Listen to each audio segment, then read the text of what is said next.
Hello guys, so good morning. Paano nga ba mag-repair ng Epson L121 logic board? So ito siya.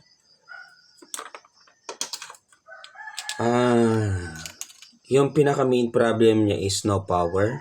Check natin ngayon, bakit nga ba siya nag no power? Yan, okay lang ba yan sa inyo?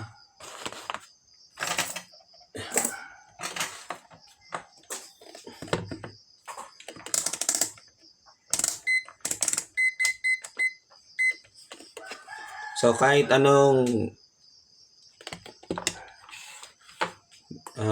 tester naman yung pwede nyo gamitin, kahit anong tester naman. Pwede nyong ilagay lang sa continuity, then check nyo na yung power transistor. Ito, commonly ito kasi yung problema nito. So yan, continuity mode ako or diode mode dito sa multimeter na to. Check ko to, dalawang ito is C6144, tama ba? Hindi. So ito is A2222, then ito naman kabila is C6144. So umpisa tayo dito sa A2222 from your left, yung black probe natin, from your right, yung red probe. Test natin yung magkabila. Ayan. Diba? With continuity na siya. Supposedly, dapat wala siyang continuity. Baliktarin natin yung probe. Same. Okay. Doon pa lang, dito pa lang malalaman natin na yung power transistor is damaged. Ngayon, yung black probe na sa kanan, then lagay natin dito sa negative niya sa gitna. Or sa ground. Wala. Yan. Baliktarin natin. Ganun pa din. Kahit pagbalik-baliktarin mo yan guys, as in totally, damage na yung power transistor na A2222. Ito naman kabila, ganun din. Ito, ganun din. Yun.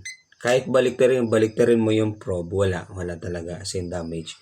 So ngayon, papalitan natin to at ito kasi kapag mga Epson L120, 121, so common problem niya kapag nasira yung board, yung dalawang power transistor at yung 24 pins power IC.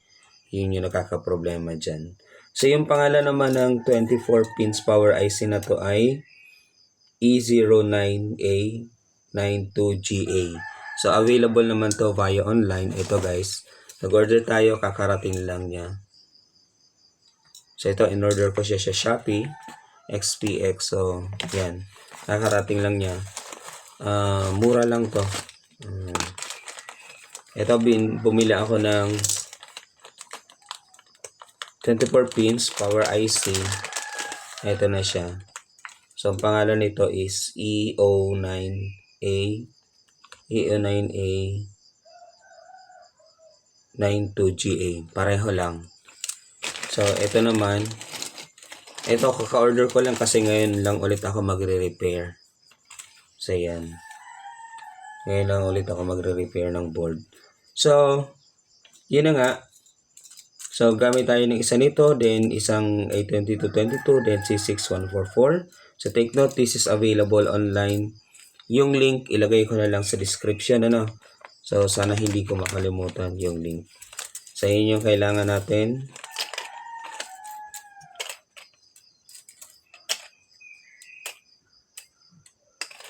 Okay. So syempre bago mo i-connect yan, so check mo muna. So continuity mode tayo or diode mode pa din. Yan, check natin. So baliktarin natin na kaganyan. Check natin.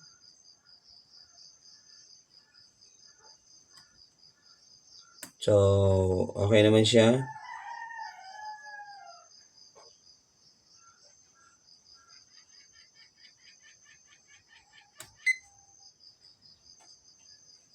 Okay. 399. Yan. 400. Balik na rin natin.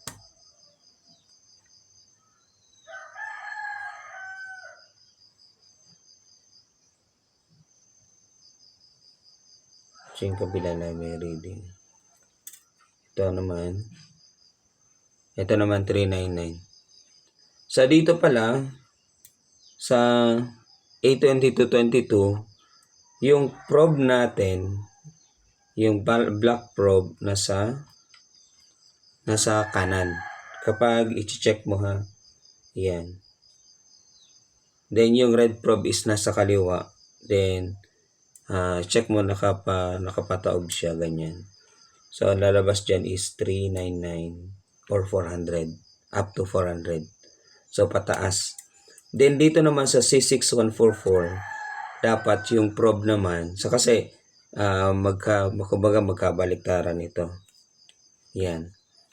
So yung black probe naman nasa kaliwa, then yung red probe naman is nasa kanan.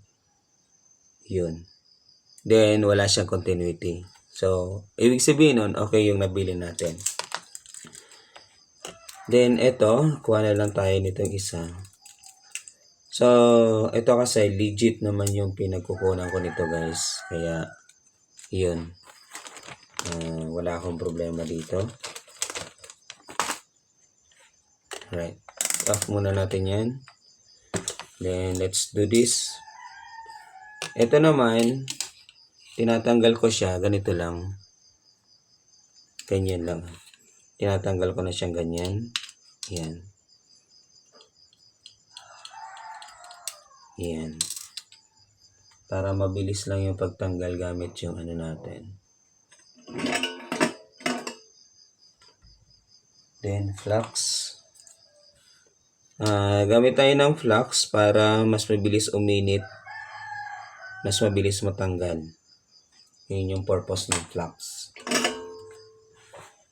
Then eto na. Isa-isahin lang natin to, guys.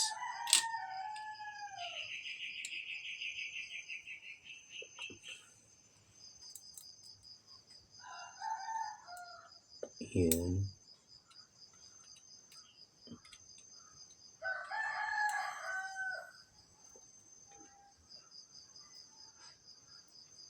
Yan, inuhugot ko lang isa-isa.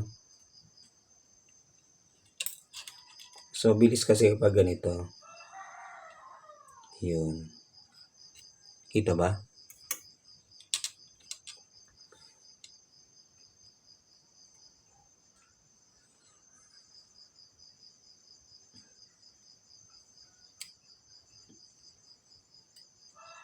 Yun, diba?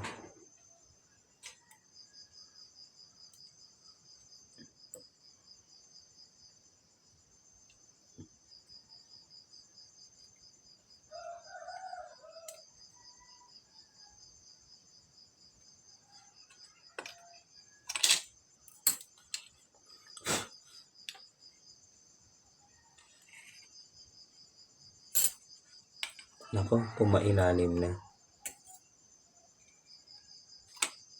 Ayun yung gusto niya sa ilalim.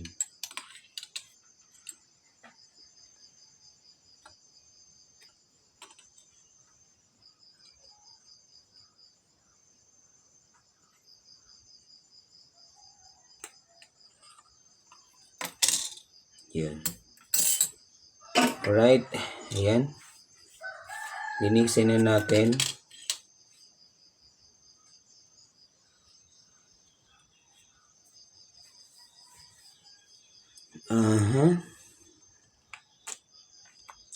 So ito, guys, bili na lang kayo nito. Available naman to online. So Ross yung kanyang brand with 3.5 mm. Then length is 1.5 meter. Yan. Available naman to, guys, sa Shopee.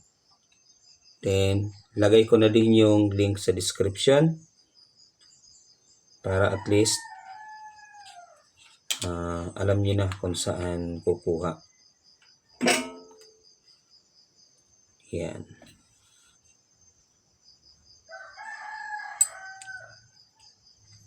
So, hayaan mo lang siyang higupin. Yun. Para makita mo yung butas. At para mas mabilis na maikabit yung ano natin na power transistor. Yun, di ba? Malinis na.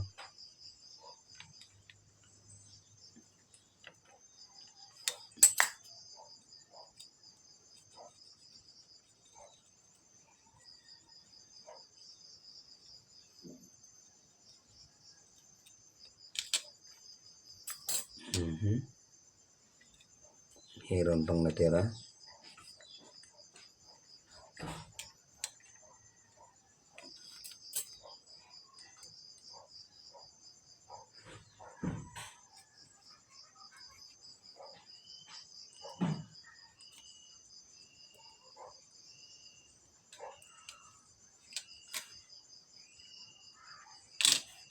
Dapat yung clear yung butas niya para at least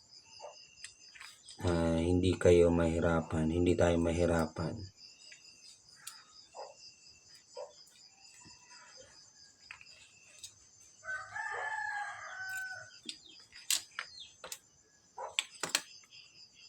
Alright, sa ilalim.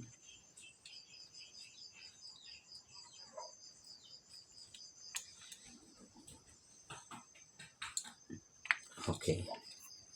Yan na guys.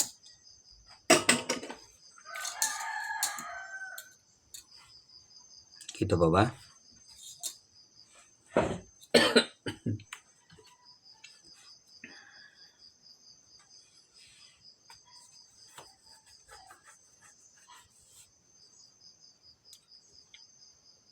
Tapos ito naman yung bubungkalin natin to.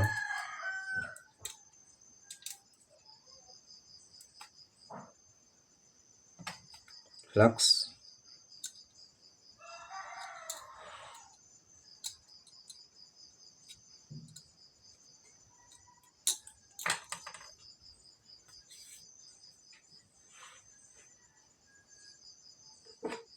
So dito gagamit tayo ng hot air.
Alright.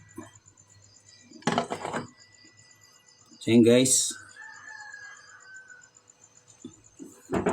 Kita niyo yung usok na yan. Yan. Yung usok na yan dahil yan sa flux.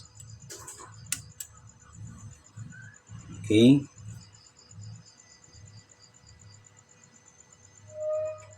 Add ulit tayo ng flux.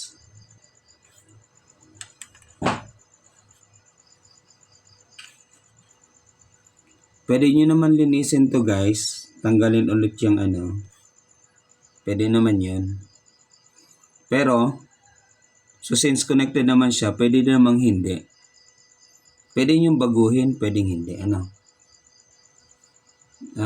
Pwera na lang kung medyo kakaiba na yung ano niya, texture niya, yung namumuo-muo na, talagang linisin niyo, palitan niyo na. So ngayon, hindi ko na siya lilinisan kasi okay pa naman. So ayusin ko lang. Yan.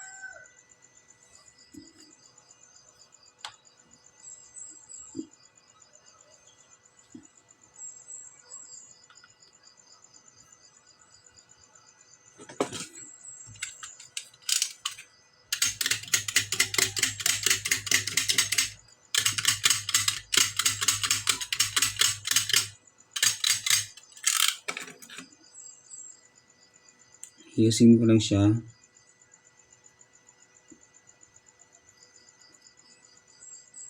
Dapat mayroong flux, ano? Okay. Right? So, ito yung bago natin. Ito yung lalagay natin dito. So, kung nakalimutan nyo, dapat mayroon kayong extrang board. Ha? So, yung kanyang pins o yung indicator niya, so dapat nandito sa baba.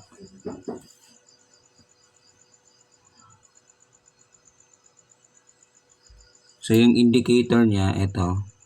So, dapat nandito. Yan. Ang hirap mag-explain.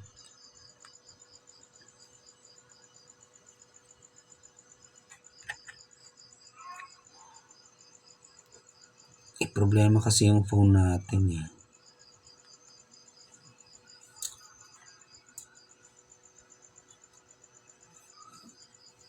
Yan, kita na ba yan? Yan, right? So, ito yung tinanggal natin. Ito yung papalit natin. So, take note, nandito yung ano guys, yung bilog. So, yung first pin dapat dito. Yan, ganyan. I-plotting muna. Yan. So, since bago yung ano natin, yung IC. So, wag ka na mag-hot air. Gamitin mo muna. Ano yung muna yung ano.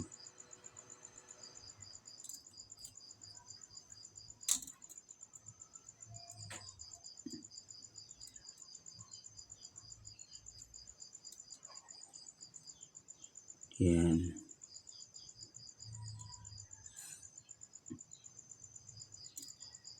Yun.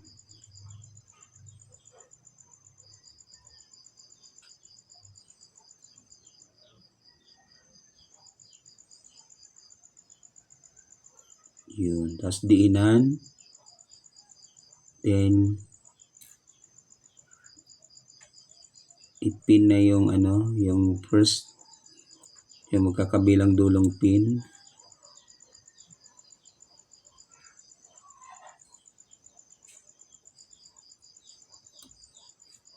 Para hindi na gumalaw yan. Alright. Okay. So yan. Pagdikitin na. So ito yung ginagawa ko guys kapag sa ganitong mga printer. Kapag labas lang naman yung mga paa niya. So hindi na kailangan pang i-hot air para dumikit siya. Ano? Kasi pwede kasing madamage kapag na-overheat siya. Sobrang sa init.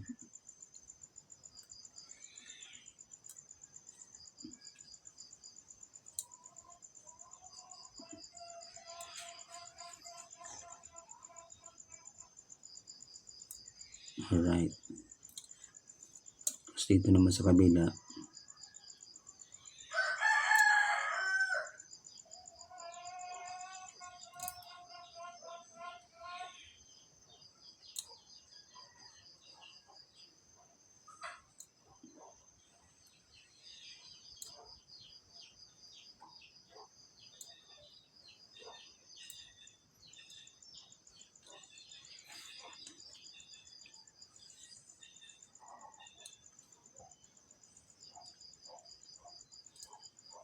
So, double check nyo na kung okay na ba talaga. Double check kung connected lahat.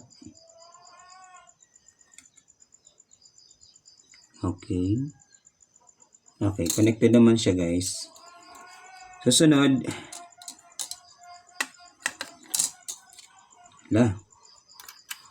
C6144. So dito, A2222, dito is C6144. So ito dito, A2222 dito. Then dito naman is C6144. Yan. Ganyan lang. So unahin muna natin to. Yan. Ganyan. So hindi naman masyadong pailalim. Yan, ganyan lang. Then press mo na yung pag ganyan.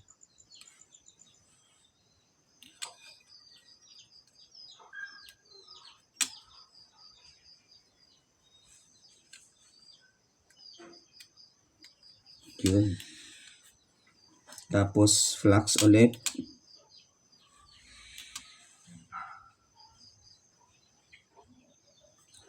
Kita pa ba? Yun. Kita pa ba yung pinaggagawa ko dito? Right.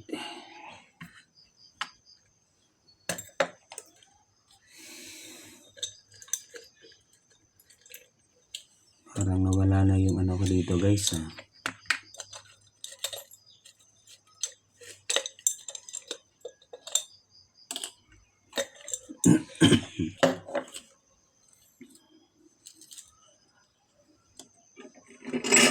Yan.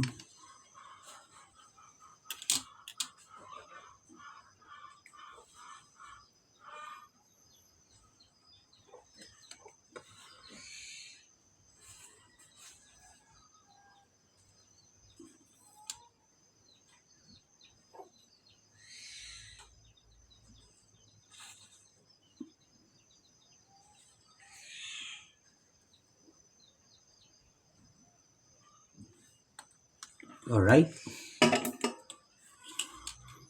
So double check. Dapat hindi connected.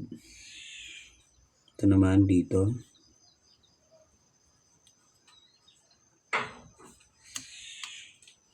Yan. Then press down.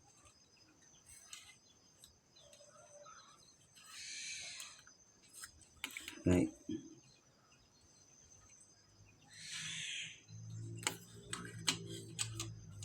Yun. Flux.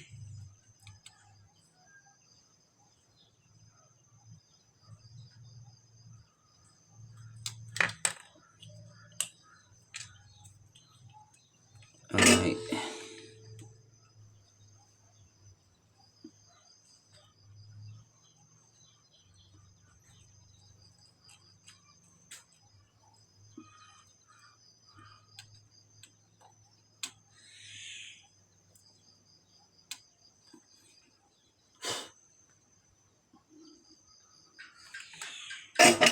So iwasan nyo na lang na ano nyo yung usok. Yan o. So ito yung sobra. I-cut natin yan guys. Pwede naman kayong bumili ng cutter kagaya nito. Pwede din naman nail cutter kung wala kayo. Yan. Cut. Yan. Yan.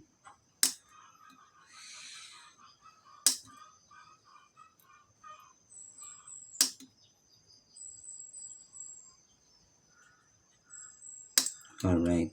Diba? So, parang brand new lang ulit. Then, linisin nyo na lang gamit yung lacquer thinner. So, yan. Isang tagay para sa tagumpay. Alright. Lacquer thinner, linisin. Yan.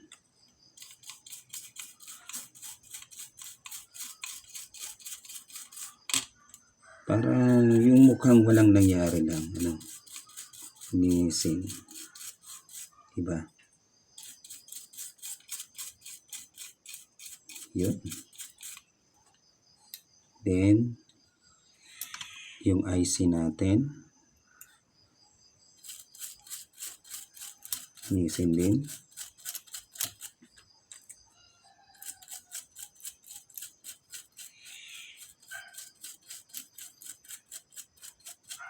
Alright. Yun na. Okay na yan.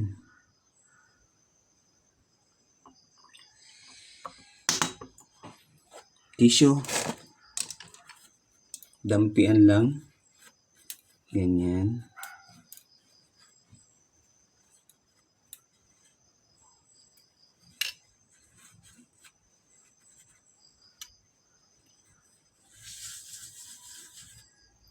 Alright.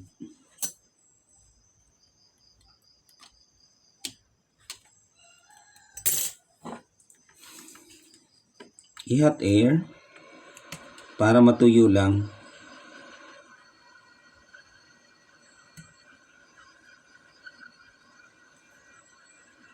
Yun.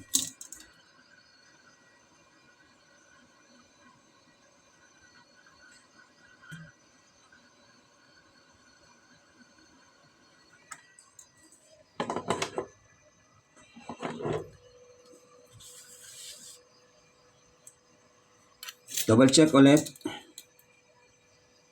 Tingnan baka mayroong mga nagkaroon ng connection. Okay naman dito. Okay naman dito. So, dito sa kabila. Okay.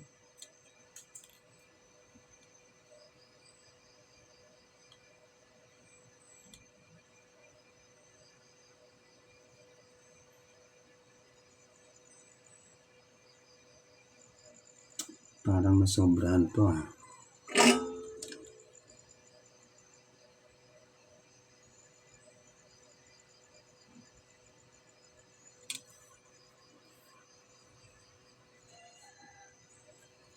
Tingnan nga natin.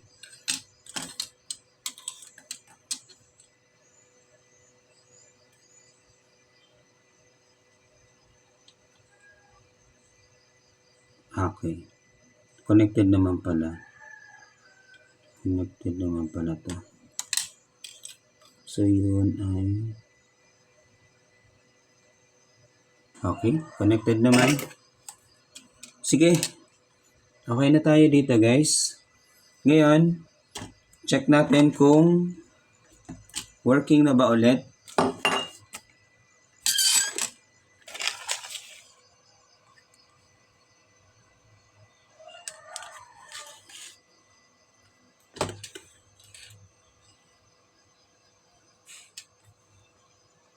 Yan.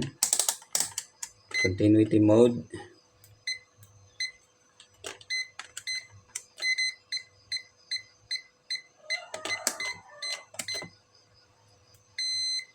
Alright. Yun. Check natin. Black probe.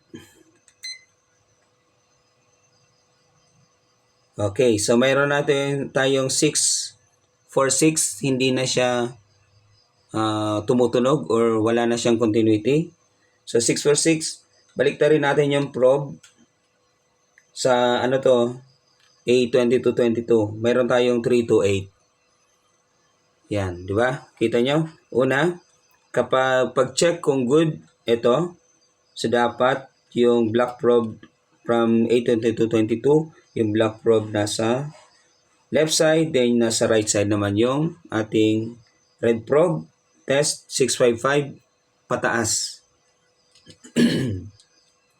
Baliktarin naman, then dapat baliktaran mayroon reading 334. Ngayon, kung tinanggal nyo lang yung power IC, yung power MOSFET, yung dalawa ay A2222 then C6144, then hindi nyo pinalitan yung 24 pins, dito lang niya magkakaroon ng reading. Ng reading, ito lang. Yung yung probe natin nasa yan. Diyan lang yan. Then dito wala yan reading kapag hindi mo pinalitan yung power 24 pins power IC. Yun ha.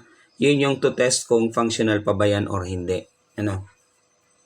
So ngayon, check naman natin yung C6144, yung red probe nasa kaliwa, then kanan naman. So 563 pataas. Balik na rin natin. Then, yun, 339. So, tingnan natin yung center niya. Yan. Yan.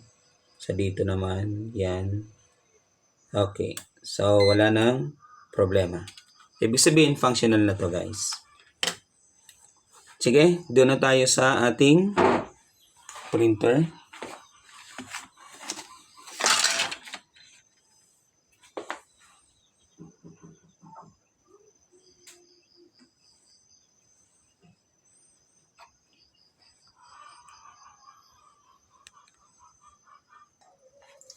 Okay. Ito, balik na natin yung kanyang board.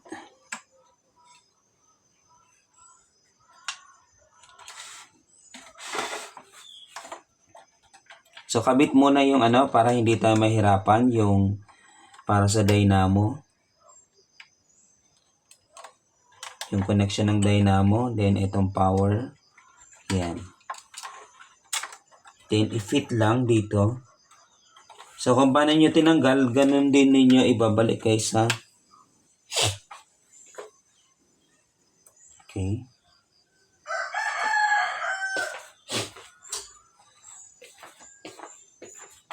It's early in the morning, Monday today, August 4, 2025. Yan, good morning guys. Ito naman tayo. Repair. Bago pumasok sa school. 5:45 a.m. Natapos lang natin to, then good to go na tayo. Yan. So, wag mo na yung sa center. Then, ito naman dito. Alright. So, sana ma-repair nyo yung mga printer ninyo para at least hindi na kayo humanap pa ng technician. Kaya nyo din naman. Then, start na ninyo yan para mag-repair ng printer. Ito na.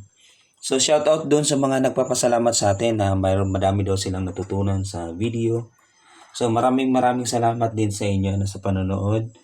Then, yun na nga. So, please don't forget na supportahan yung ating YouTube channel para mas marami pa tayong magawa na video. Okay, kinabit ko na yung flex cable. Flex to printhead, then flex to sensor. Okay. Then, ito naman yung ating sa dynamo. So, since damage na yung printhead, gamit tayo ng ibang printhead. So, ito, ibang printhead to guys. Test lang natin.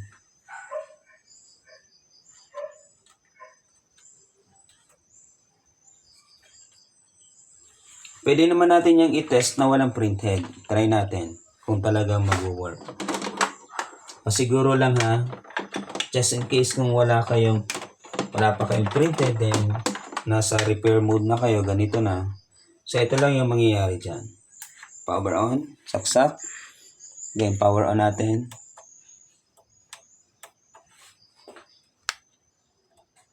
Ayaw mag-on guys.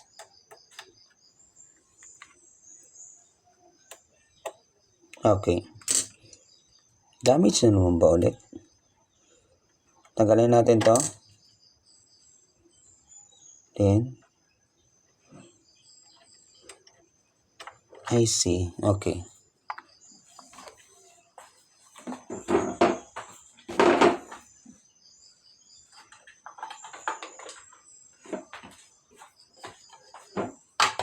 Sige. Gamit tayo ng ibang power supply.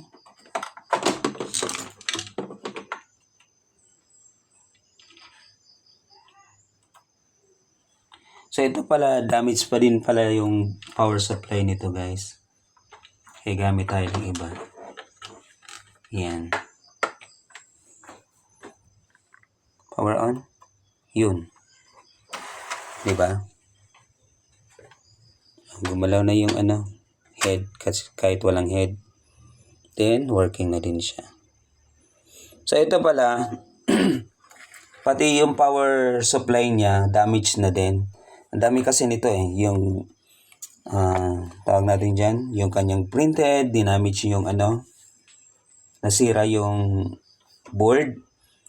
Then, yung power supply naman, sinira naman siya ng kuryente. Kasi fluctuating daw yung kuryente doon sa kanila, kaya yun, nasira. Parang coincidence na halos nasira na lahat. Pero bagong-bago pa to guys, under warranty pa nga, pero hindi na nila maibalik sa kasi malayo yung pinagbilhan. Ayan, blinking siya kasi walang head. Okay, power off. Lagyan natin ng printhead. Ito yung printhead natin.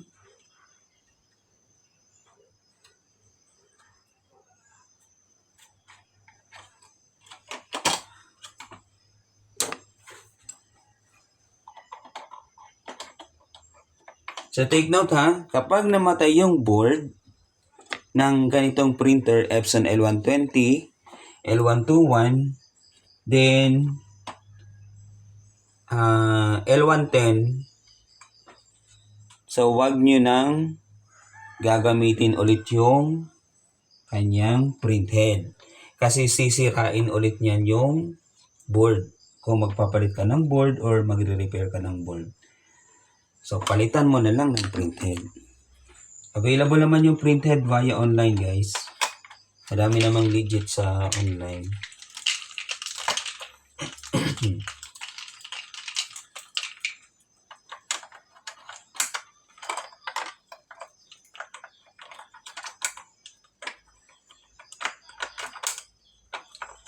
Yan guys ha. Take note, kapag nagre-repair kayo, so make it sure naka-unplug siya ha. Kahit ano pa yung tinatanggalin nyo, especially kung magpapalit kayo ng flex cable, wag kayong gagawa ng nakakonect ha. Nung nakapa-plug in ha. Wag nyo gagawin yan. Yan.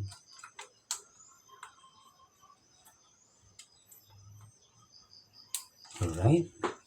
Sige nga. Plug in. Power on. Alright. Tingnan natin kung hindi na siya blinking.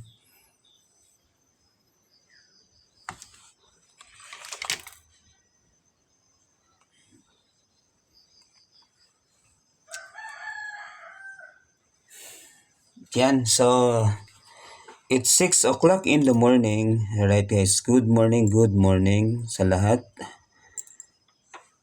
Shoutout sa lahat ng manonood. Ito applicable to sa Epson L121, Epson L120 at Epson 110. Yan, 110. Sa board naman ng 3110, pwede din naman yung power MOSFET lang yung papalitan mo, yung dalawang power transistor. Then okay na yan. Epson L3110, 3210, 3250, 5190, yun lang yung common na nagkakaproblema doon. Ayun, working na.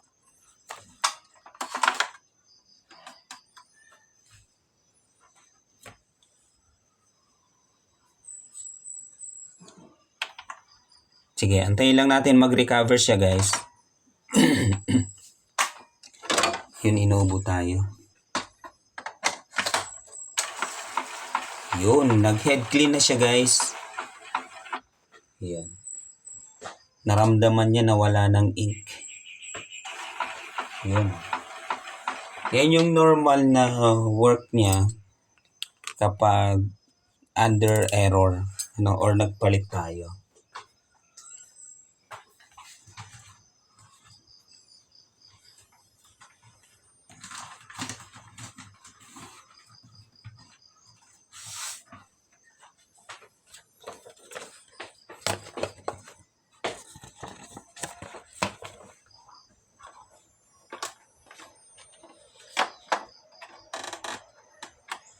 Yan, lagyan natin ng bond paper.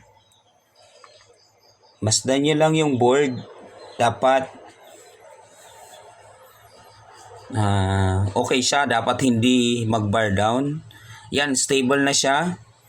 Stable na yung kanyang lead light. Then power off. Alright. So nozzle check tayo guys.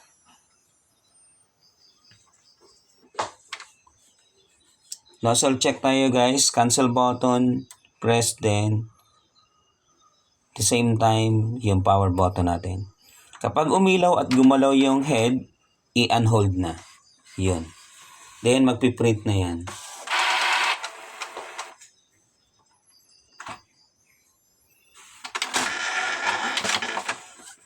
Ayun, very good.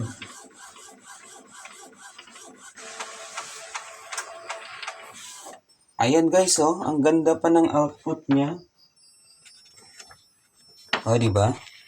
Bagong-bago. Oh. Kasi bago yung printed na nilagay natin. Ayan, bago yung printed. Di ba?